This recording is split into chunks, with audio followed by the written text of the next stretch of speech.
നമസ്കാരം. ചാനൽ 91 ന്യൂസിലേക്ക് സ്വാഗതം. വർഷകാലമെത്തി, ഒപ്പം പകർച്ചവ്യാധികളും. കരുതിയിരിക്കേണ്ട കാലവർഷം. ഇവിടെ പഴയ കോവിഡിൻ്റെ ചില ഓർമ്മപ്പെടുത്തലുകളാണ്. ലോകത്താകമാനം നാശം വിതച്ച കോവിഡ്-19 മഹാമാരിയുടെ കടന്നുവരവുണ്ടായിട്ട് 4 വർഷങ്ങൾ പിന്നിടുന്നു. കോവിഡ് നമ്മുടെ പതിവുശീലങ്ങളെ മാറ്റിമറിച്ചു, അസ്തിത്വത്തെ തന്നെ വെല്ലുവിളിച്ചു.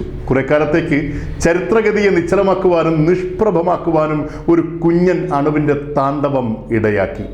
രോഗപ്രസരണത്തെ പ്രതിരോധിക്കുവാനുള്ള ശ്രമത്തിൽ ലോകം മുഴുവൻ അടച്ചിടലിന് വിധേയമായി. വിമാന ട്രെയിൻ സർവീസുകളും അടച്ചിട്ടു. തുടർന്ന് നിശ്ചലമായ റോഡുകൾ, വാഹന ഗതാഗതമില്ലാതെ ഒഴിഞ്ഞുകിടന്നു. കാൽനടക്കാർ പോലുമില്ലാത്ത വിജന വീതികൾ. ഓരോ വീടും നാടും ജയിലറകൾക്ക് തുല്യമായി. ഭാര്യയ്ക്ക് ഭർത്താവും അമ്മയ്ക്ക് മക്കളും മറിച്ചുമൊക്കെ ഒരു പരിധിവരെ അന്യരെ പോലെയായി. ഒരിറ്റു വെള്ളം പ്രിയപ്പെട്ടവരിൽ നിന്ന് ചുണ്ടു നനയ്ക്കാനോ അവരുടെ സ്നേഹ തലോടലിനോ അന്ത്യമായ ഒരു ആശ്വാസവാക്കോ ലഭിക്കാതെ കടന്നു പോകേണ്ടി വന്നവർ നിരവധി. കോവിഡ് പിടിപെട്ടവരുടെ സ്ഥാനമാനങ്ങളോ വ്യക്തിഗതമായ സിദ്ധികളോ സാമ്പത്തിക ശക്തിയോ ഒന്നും ഈ വൈറസിൻ്റെ നീരാളിപ്പിടുത്തത്തിൽ നിന്ന് രക്ഷ നേടുവാൻ പര്യാപ്തമായിരുന്നില്ല. സാമ്പത്തികവും സൈനികവുമായ ശക്തികേന്ദ്രങ്ങളെന്ന് കരുതപ്പെട്ടിരുന്ന രാജ്യങ്ങൾ പോലും രോഗികളുടെ ആദ്യത്തെ പരിപാലന സൗകര്യങ്ങളുടെ അപര്യാപ്തതയ്ക്ക് മുന്നിൽ വീർപ്പ് മുട്ടുന്നതും നമ്മൾ കണ്ടു. നാളുകളോളം പ്രതീക്ഷയോടെ കാത്തുവച്ച ജീവിതത്തിലെ സുപ്രധാനങ്ങളായ വിവാഹം, മറ്റാഘോഷങ്ങളെല്ലാം ശോഭയില്ലാതെ കഴിഞ്ഞുപോയി. ഇക്കാലയളവിൽ മരണപ്പെട്ടവരുടെ കാര്യമാണ് ഏറെ ദയനീയം.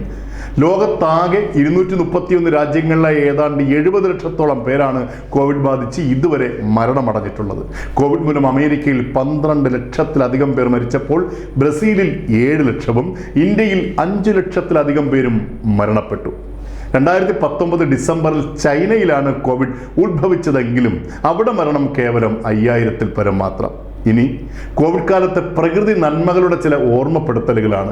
വെനീസ് നഗരത്തിലെ കനാലുകളിലെ തെളിഞ്ഞ ജലത്താൽ ആകൃഷ്ടരായി ഡോൾഫിനുകൾ അവിടേക്ക് മടങ്ങി വന്നു. സമാനമായ പ്രതിഭാസം കൊൽക്കത്ത ഉൾപ്പെടെ ഗംഗാനദിയുടെ പല ഭാഗങ്ങളിലും ദൃശ്യമായിരുന്നു.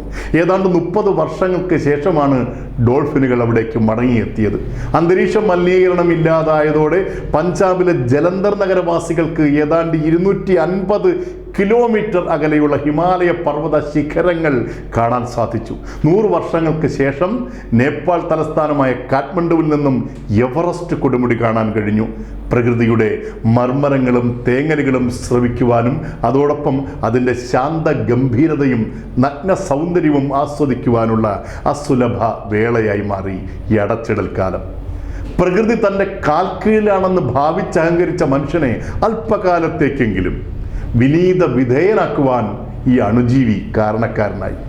മനുഷ്യകുലത്തിന് പുലരുവാൻ ആവശ്യമുള്ളതെല്ലാം ഉദാരപൂർവം ഭൂമി ഒരുക്കി നൽകുമ്പോഴും അതിൻ്റെ സ്വാഭാവിക വ്യവസ്ഥകളെ മാനിക്കുവാൻ ആർത്തിമൂത്ത മനുഷ്യന് കഴിയുന്നില്ല.